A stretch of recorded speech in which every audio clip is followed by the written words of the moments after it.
Hey everyone, you are listening to Beyond the Ring podcast, and today we are going to discuss the Impact's Victory Road show and the New Japan Strong show, which both was a really good show. I would say the New Japan's one was a really awesome show, and it was really great, man. And we will get into these two shows detailed. So before we get into this reviews, guys, please make sure to like this video, share it with your friends, and subscribe to my channel for more wrestling content and reviews like this. And have your thoughts on these two shows in the comment section below, and follow me on Twitter. The link is in the description. And finally we get into this review, guys. We firstly go into the New Japan Strong review, and we have the first match: Alex Coughlin versus Tomohiro Ishii, the pitbull himself, man. And he's one of my favorite in New Japan. It's just great to watch him in any match, man. I'm just a fan of him. Yeah.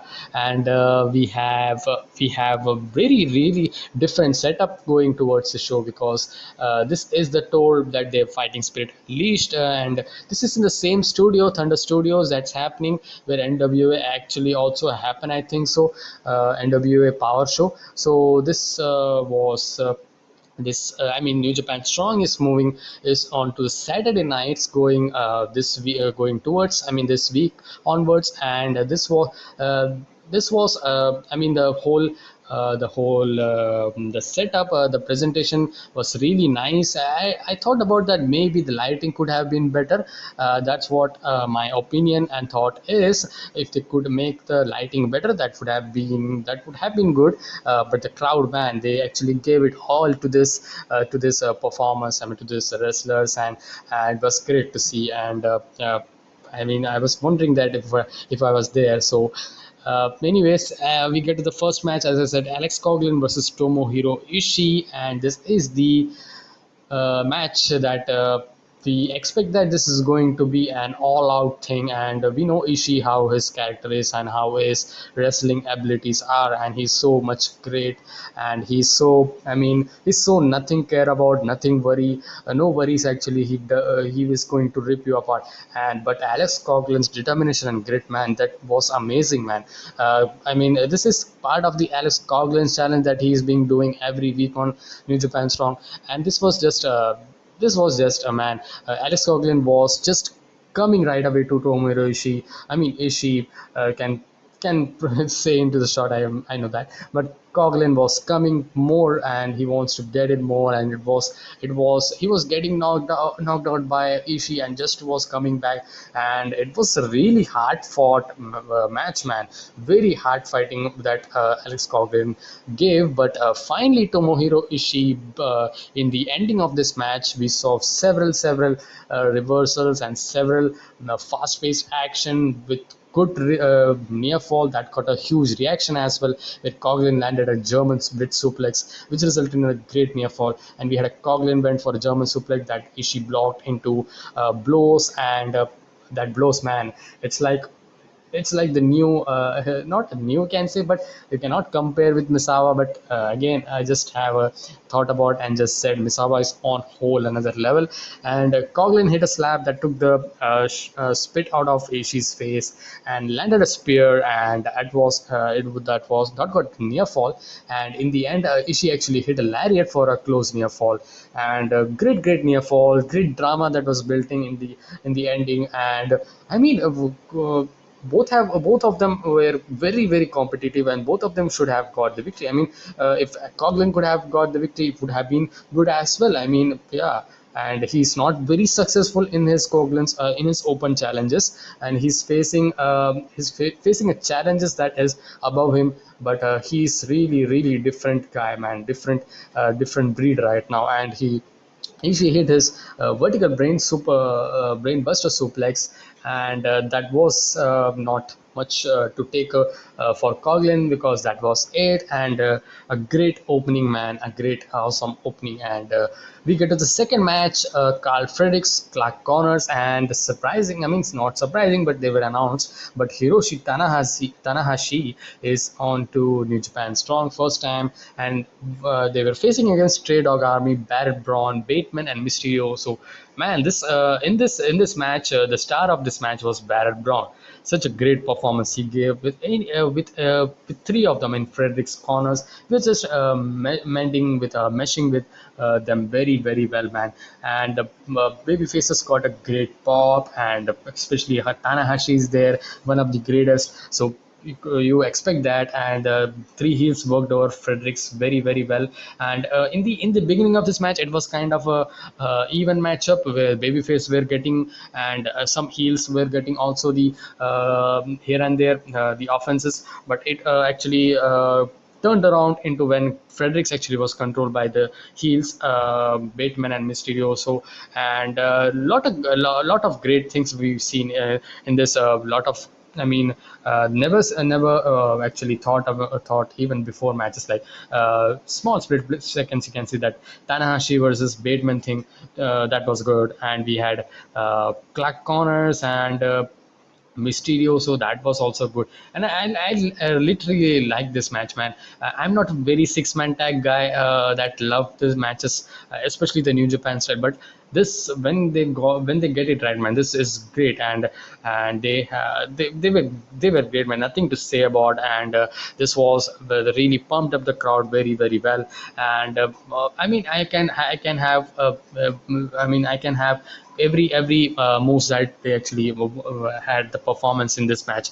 It was great. And in this ending of this match, this is awesome chant broke out, and this was awesome, man. Fredericks Brown got to the feet and traded strikes in the end, and Fredericks hit a spine buster into the manifest destiny, and a very authoritative victory by Fredericks. And he pinned like that, showing the full anger that he had. And because we have because he knows that how much of an LA Dojo guy he is in this blood. And the fact that Will Ospreay didn't appreciate the LA Dojo guys in the last New Japan Strong, the New Japan show that they had. So it was kind of got into his heart. So post match, I mean, they actually I mean, have a standoff with the crowd, and that was good. And then we have Carl Fredericks coming back, and he kind of challenges the willospreay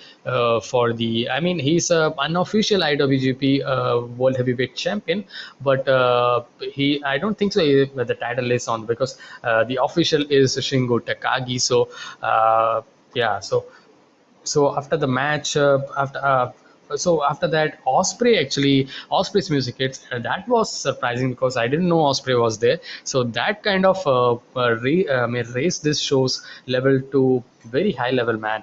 I mean, it was star-studded. I mean, Tanahashi was there. Will Ospreay is one of the big star of New Japan, so that was great, man. They pulled it over very nicely. And Osprey then said that he went for he took off his watch and grabbed the title before walking to the ring, and he just had a face off, and he went for a cheap shot and a beat down by Fredericks, really tense and very angry, beat down by both of them. And it was really damn great to see, man, these two go at it. I mean, Frederick's knees was being chopped by Osprey, and then he hit a sickening hidden blade onto his back of the head, and which laid Fredericks out. And that Osprey grabbed Mike and said he is going to have a lot in the tank to get onto his level. So he finally accepted anyways the challenge. So they are going to have a show. Near future, I think so. I don't quite remember which show it is. I mean, United States, the New Japan is popping out, and it's really good. And the fact that we had no things in United States with related to New Japan, it's a really good thing that New Japan Pro Wrestling is getting into this thing again.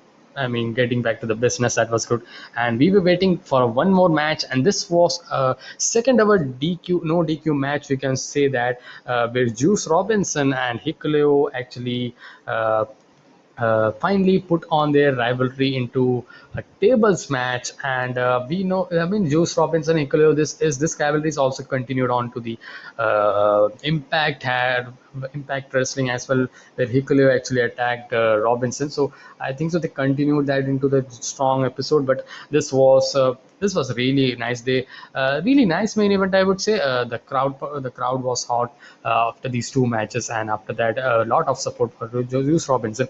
Juice Robinson hitting Hikuleo the low blow was kind of off the character. I didn't think so that suited Robinson well, but it would have been, can you see from another angle, that it's like you can say that anything that he wants to anything that he will go out of it to have a damage and to have an upper hand onto this match. And yeah, but kind of a bit of a heelish around there, I would say. But that was just a start. As I said, after that, Robinson got a huge reaction, and Hikuleo and Robinson got a lot of table teases, table break teases. That was great, and I loved it actually. And but yeah, it was not a very long match as well. And I liked the match. It was a very nice, good main event, I would say.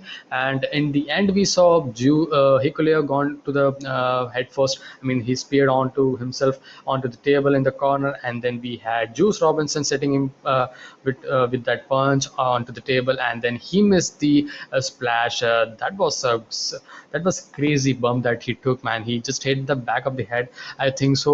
And that was a crazy bump, but he sold it very well. And post that, it was just academic that Hikuleo actually power bombed, just crashes him through the table, and that was it. So I had a kind of in my mind that maybe Hikuleo would be getting the victory here. So that was it. And Hikuleo is getting a lot of good matches now, and he's not very like before, where he was not being focused upon. And the fact that he's the son of the legend Haku, so it's great to see his performance. One of great giants to be on to the New Japan Pro Wrestling scene. And we have this show, New Japan Strong Show. This was the end of the show, and Juice Robin just waved off the fans, and that I just ended the show. This was so fast, man. This didn't felt like an hour or something. And each and every match, if you want to nitpick, I would say the table match, the main event, was kind of off, you can say. But no, man, this show was really great. One of the best episode of New Japan Strong that I've seen in quite a while, I would say. And a very fresh air of breathing, because the show's layout is changed. The crowd is going to be there probably into the every weekly New Japan Strong episode. A new night, that is Saturday night, they're going to have. So probably I would not be overloaded with the shows and reviews, because they don't have much. The wrestling shows, they don't have much of a show on Saturdays and all. So it's a good. So that was nice, man. We get This was a New Japan Strong, New Japan Strong show. Want to know your thoughts, man? What are your thoughts on this week's New Japan Strong? And we get to the Impact side, and this is the Impact Plus monthly special pay-per-view Victory Road, carrying out to the main pay-per-view, one of the main pay-per-view of Impact, that is Bound Flow Glory. So lot of is just a way to fill the show, kind of a house show manner, you can say that. We kick it off with Steve Macklin versus TJP versus PD Williams.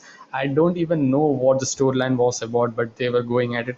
Steve Macklin attacked TJP. I had PT Williams as well, not TJP, but why the hell TJP is in this? I don't know. Why the hell this is triple threat, man? I thought about that. This is a handicap match, but then I was.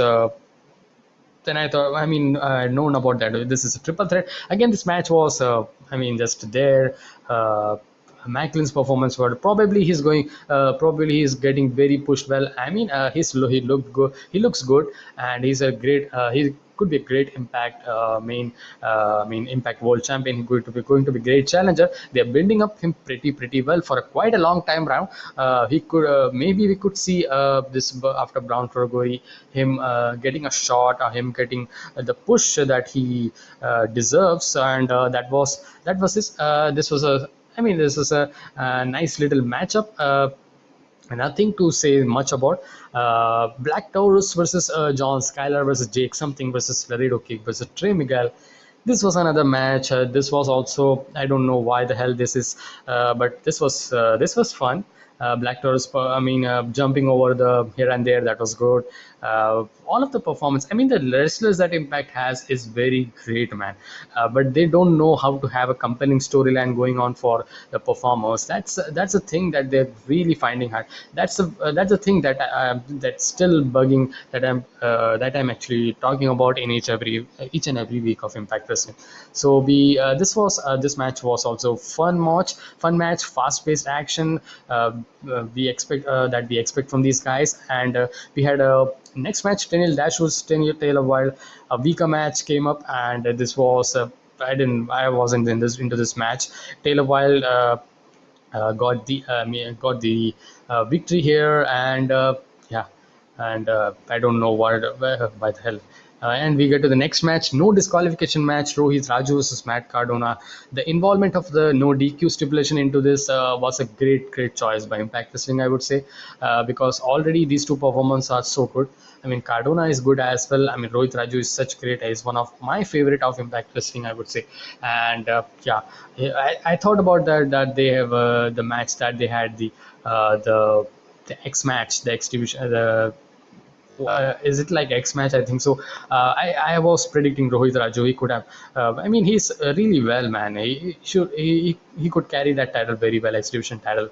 So, but anyways, man, whenever he's in the ring, or whenever he's in the on the camera for Impact Wrestling, he's good, man.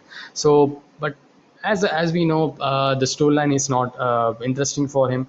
But this match was really even with fun, and using the chairs, tables. I mean, that was chairs, two tables set up, and then they having jump off, and then just missing off. That was good. A lot of spots here, and that was good.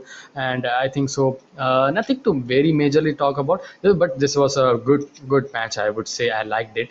And yeah, normal Impact thing, involving no DQ thing was good, great. And we get to the next match, Hikaleo and Chris Bay versus Finjuice. So Finjuice is, I mean, they are calling them as Finesse Club. So I mean, I'm not interested into this thing. And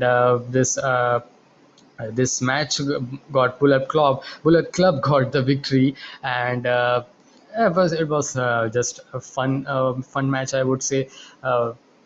Just their normal match, nothing so much to talk about, I would say. And we get to the next match. Again, I'm probably talking about this match very less, because nothing was there in this matches. I mean, you could see these matches in the Impact weekly show as well. I don't think so. It's pretty new or something, pretty extraordinary or something, because probably this is not a pay-per-view. This is just a special show for them. So that's also a thing as well. Moose and Morrissey versus Sami Callihan, Eddie Edwards. And this match had a good expectation for me. I mean, the fact that these two big guys are, I mean, having tag team run, and getting into it, that was good. Probably doing something, then not doing anything. And Sami Callihan, Eddie Edwards, the two combination they had, they're great. And great wrestlers, so much experience both four of them have. And they actually pulled over very well. And I would say this was the main point was the big moves that they had in this match. In the end of this match, we saw Morrissey was grabbing Alicia by the throat, and that actually had the attention by Eddie Edwards, and that kind of that kind of I mean left off Sami Callihan alone, and that finished I mean the Moose and W Morrissey finished off Sami Callihan. I think so. Sami Callihan would be very upset. He don't care about any relationship or some, I mean relationship or something any about kind of that. But maybe you could see Sami Callihan versus Eddie Edwards rivalry, maybe. The fact that he lost this match and is the first loss that he's getting after quite a while. I mean, I think so. And we got a next match, knockout tag team championship. Probably if this was Tasha Steelz and Kiera Hogan, this would have been a nice match, good match. But this is not clicking, man. The Savannah Evans Tasha Steelz team up, it's not, the heel turn isn't working, man. She was already healed, but this thing is not working. And she was going up again, they were going up against Havoc and Rosemary, and the Havoc and Rosemary, it was a dominating victory for them. Here and there they got, I was not into this match, just I just I just kind of skipped a little bit. And pretty okay match. That was it. DK got the victory, and probably they are going to hold on to the championship. We get to the Impact World Tag Team Championship match. The Good Brothers versus Billy Mack and Rich Swann. This was also had a simple storyline. Billy Mack and Rich Swann, the baby faces, returning after kind of the short kind of a. Missing from the because of that selling the injury of their like had the Good Brothers attacked. And uh, we were not thinking Good Brothers going to, I mean, lose the championship. Nothing was, I mean, this nothing was kind of building towards anything. So that's what I mean. Nothing is going to be relevant after this.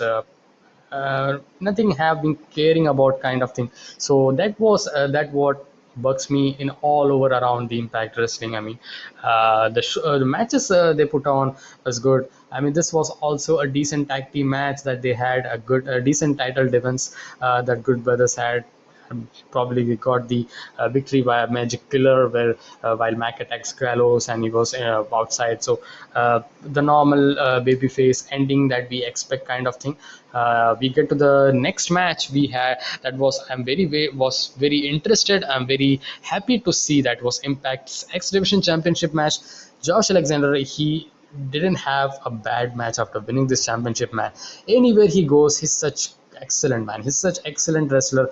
And he's one of the guy that you can see in Ring of Honor pure wrestler. I mean, he's so good.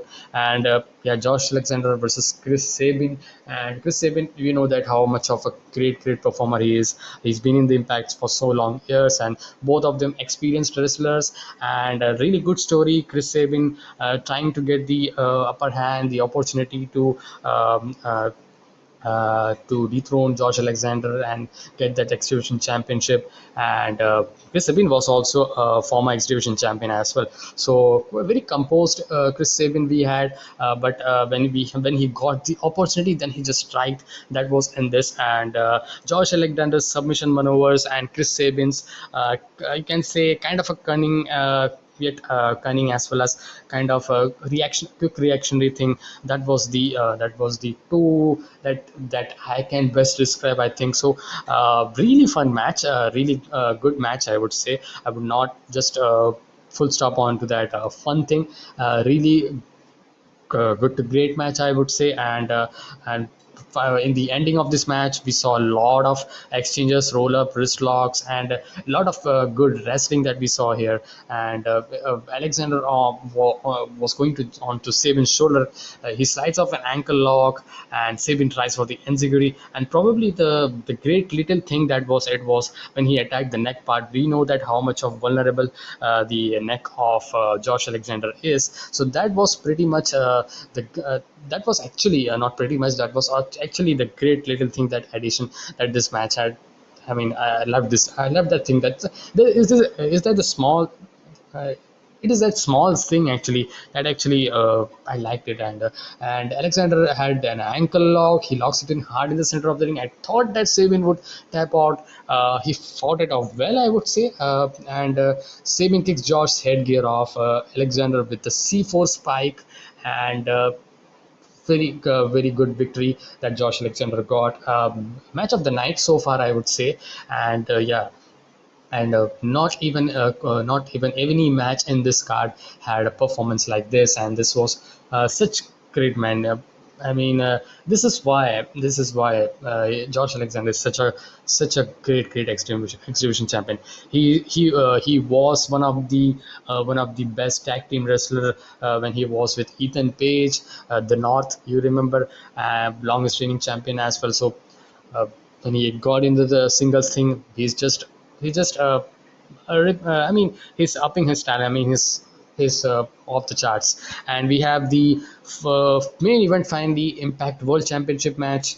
Christian Cage defending his title against Ace Austin, and probably I think I had said that in my kind of preview that it could be a good match. Christian Cage, he never had a bad match after returning, so he's going to be putting on a good performance. Ace Austin is a great wrestler as well. I mean, he puts on really fast paced action in the exhibition area, so he's probably getting a shot, a taste onto the main event picture. So that was good to see, and it was a great opportunity for Ace Austin, I think so, that they actually gave him, and probably a new matchup. That was good. That was good. I was very excited to see the main event, and it was a really good main event. I'd say not a great, I would say. I thought about maybe it would good. It would be going to the great thing, but before this match was beginning, but it wasn't that much. But the performance was great by both of them. Ace Austin having that quickness advantage, that was a whole story. Christian Cage using his experience and his his speed and quickness, as well as having every using his every opportunity to get the victory. And didn't both of them had a face kind of approach, the baby face kind of approach. Didn't I mean, Ace Austin is a heel, we know, but didn't they did a cheap kind of thing. But Batman Fulton was kind of sometimes coming on to distract Christian Cage. So yeah, probably I would like to take back that point, because that's a heel tactic. So so that was that actually remembered now. So this was nice match. I would say, as I said, really good match. And in the ending of this match, we saw Ace is frustrated. He grabs Cage, and Cage tries to reverse with the kill switch. The Ace counters. Ace is down. Cage goes for the Spark Splash, and Ace got out of the way. And Christian counters with the spear for a near fall. Ace getting the corner, and Christian comes from him. And Ace has the ref's attention, and Fulton sneaks out to a kind of again. Because first time actually ref actually ejected him, so Ace was shot and a cover, but no, and then Ace sets him up. Christian counters into the kill switch, and that was pretty much it. I mean, a really good match Christian Cage had. This was a good main event. Probably what I will say, that this was the match of the night. That was the Josh Alexander versus Alexander versus Chris Sabin, and that was it, guys. And we after that match, we had a very interesting situation that was there, because Josh Alexander comes out and to the ring, and he gets a mic and says, "At Bound for Glory, option C." So if you guys don't know what option C is, so option C is when you are the exhibition champion. Probably if you hold a single championship, that's only this exhibition championship, I think so, in Impact. So if you have exhibition title, and if you want, I mean, you can have a you can have a opportunity. I mean, you can cash in onto the opportunity, kind of, you can say, exercise the option of option C, where you can relinquish the exhibition title and go on to challenge for the world title. And that what Josh Alexander did, and probably is going to be a very great match, man. I'm very expecting to it. I mean, yeah, this is not too big, guys, but this is going to be an excellent wrestling match by two of the best wrestlers. I mean, yeah. Josh Alexander is such an excellent wrestler at this time, at this era, and Christian Cage is still holding up very well after the return. And man, he did, we don't I don't think he had a great run as a singles when he was WWE. He's having a great run, I mean the Impact, and he's booked very well as well, I would say that, very greatly, I would say. And this was it. Cage holds up this title, and both of them holds up the title high, and they close out the show. Very interestingly, they close out the show. I would say this show was a pretty good show, because probably the undercut was just not very impressive or something. Probably the matches that you can watch out for is the X Division title, the match of the night, Josh Alexander versus Chris Sabin, and the main event, Christian Cage versus Ace Austin. That was also a really good match. So, guys, this was the Impact Wrestling's Victory Road show and the New Japan Strong show. Guys, have your thoughts in the comment section below. What are your favorite matches from these two shows, and what are your thoughts going forward to the Bound for Glory? And have your thoughts on the comment section below. And I will see you guys in the next one. Probably we will have a G1 review coming up tomorrow, and please catch up on that episode, and kindly like, share, subscribe, do all that good stuff. And I will see you guys in the next one. Until then, be safe, stay energetic, and peace.